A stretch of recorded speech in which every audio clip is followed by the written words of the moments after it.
Argentinos por el mundo. Seguimos en Argentinos por el mundo, compartiendo este programa especial sobre el incendio del supermercado Icuá Bolaños, ocurrido en Paraguay el 1 de agosto de 2004.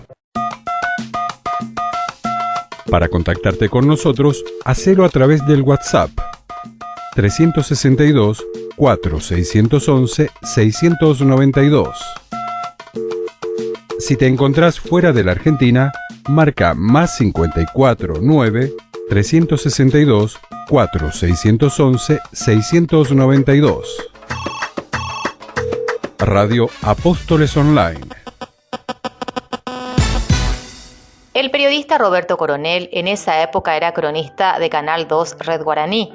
Se encontraba en su casa compartiendo un almuerzo familiar.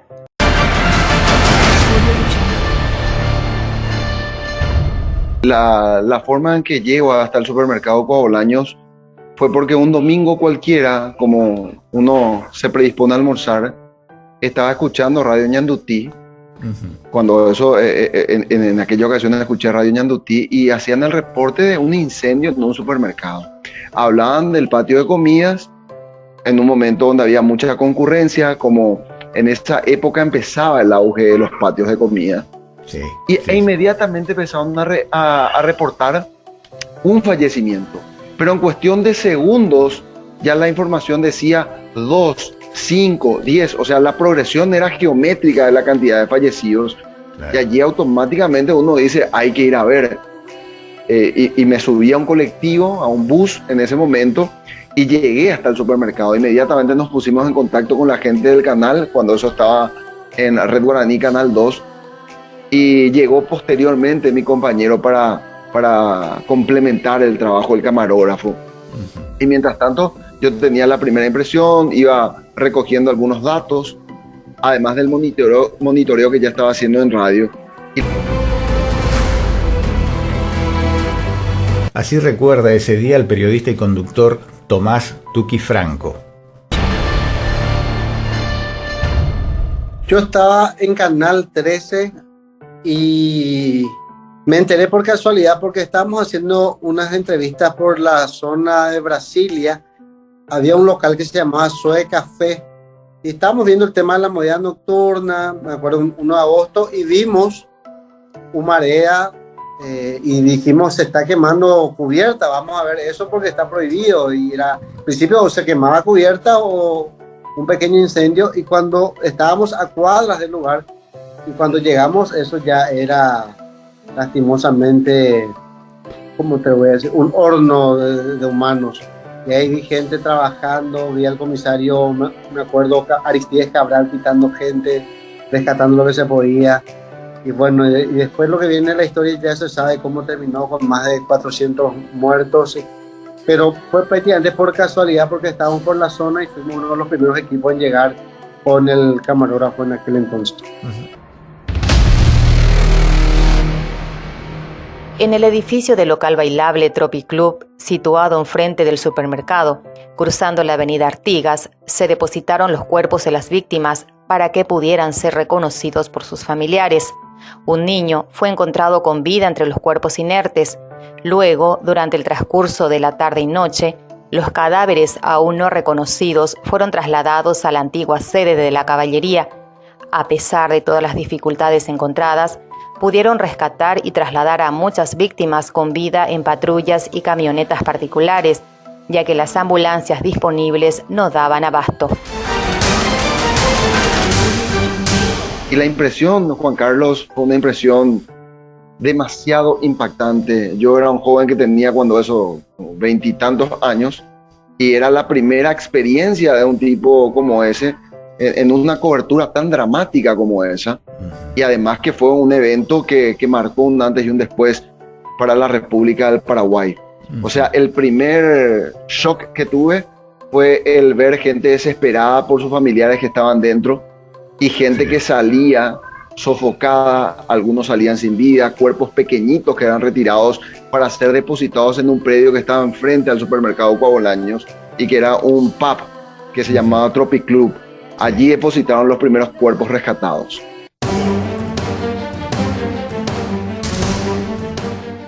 ¿Alcanzaste a recorrer el Tropy Club? Sí. Sí. Y eso no... Es como... A ver, había un medio antes muy amarillista que se llamaba Esto o Aquí, algo de eso, que mostraba así en forma cruel, explícita los cuerpos. Bueno, imagínate vos recorrer en medio de cuerpos calcinados, gente. No, yo no le recomiendo a nadie. O sea, si vos me decís hoy, te sentís orgulloso, te sentís bien por haber participado, yo si pudiese borrar y volver al tiempo, uno, que no existiría ese incendio, y dos, yo no estaría ahí.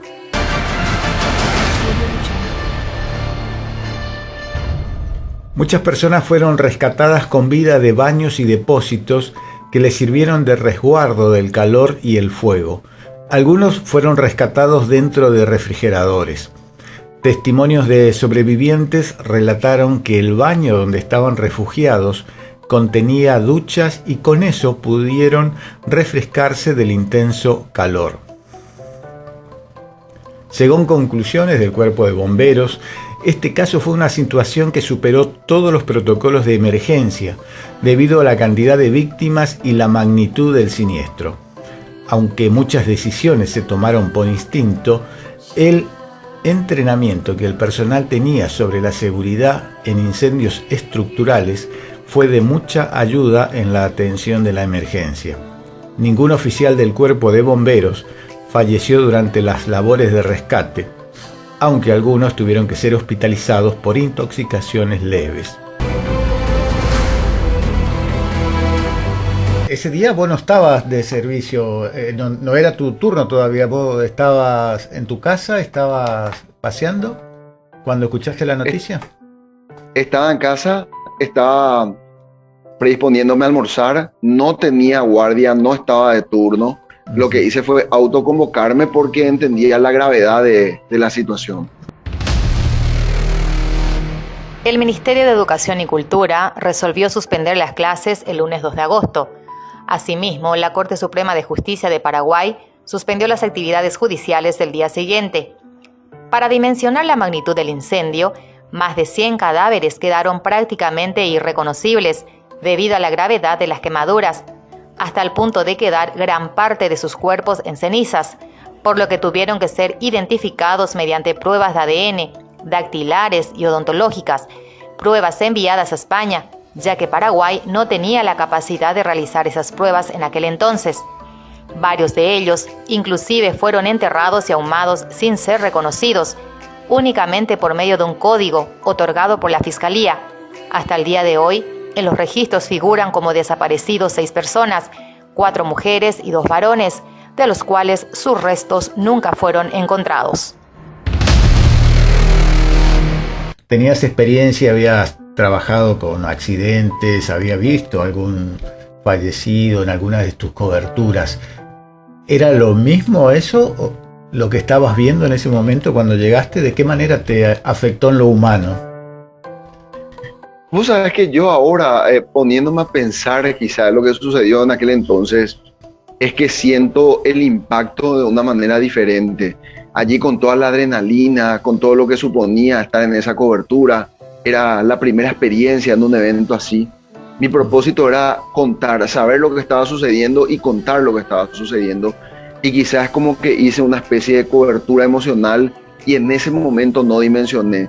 Pero como posterior a la tragedia era el tema central de todos los informativos y todos los canales, a medida que pasaban los días, uno se percataba de la gravedad de lo sucedido. No porque no tenga un entendimiento de lo que había sucedido, era evidente y notorio.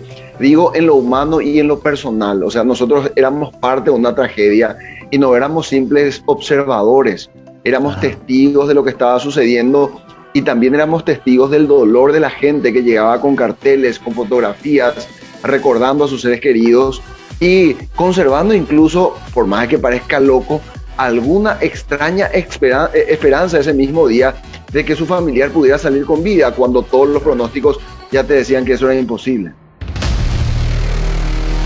¿Qué impresión te dio en ese momento, Tuki, en lo personal? ¿Cómo, más allá de lo periodístico? Y mira, yo en ese momento era como que no estaba en cuenta, choqueado, porque no podía, además ayudábamos también. Era esa cuestión, o seguir filmando, ayudando gente, cuál es lo que es mi rol, esa confusión.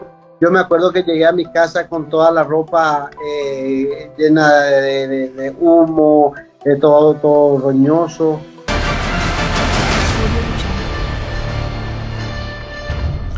Los cementerios de la ciudad de Asunción y alrededores colapsaron. Se prestaron panteones y hasta se cavaron fosas comunes para enterrar a decenas de cuerpos, varios de ellos sin identificar. Asimismo, la tragedia conllevó el colapso del sistema de salud paraguayo, especialmente del área metropolitana de Asunción, debido a la cantidad de heridos y sobrevivientes que requerían hospitalización. Por lo que a solicitud de la Organización Panamericana de la Salud, el presidente de Brasil en ese momento, Lula da Silva, ordenó la donación de 30 a 50 respiradores mecánicos. Mientras que Argentina ordenó el envío de un avión Hércules con insumos, suministros y personal médico pocas horas después del desastre, de la misma manera que puso a disposición de Paraguay 50 camas UTI y 200 camas de internación clínica para superar la sobredemanda.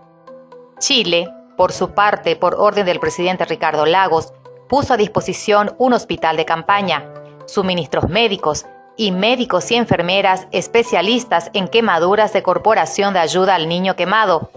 Otros países, como Estados Unidos, España, Cuba, Francia, Bélgica, Alemania, entre otros, enviaron profesionales médicos, camas y medicamentos para suplir la demanda.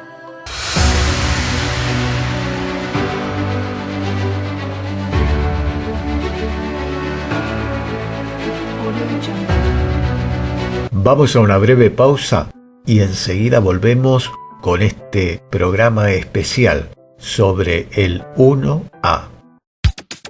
No te vayas. Quédate con nosotros. Ya volvemos con Argentinos por el Mundo.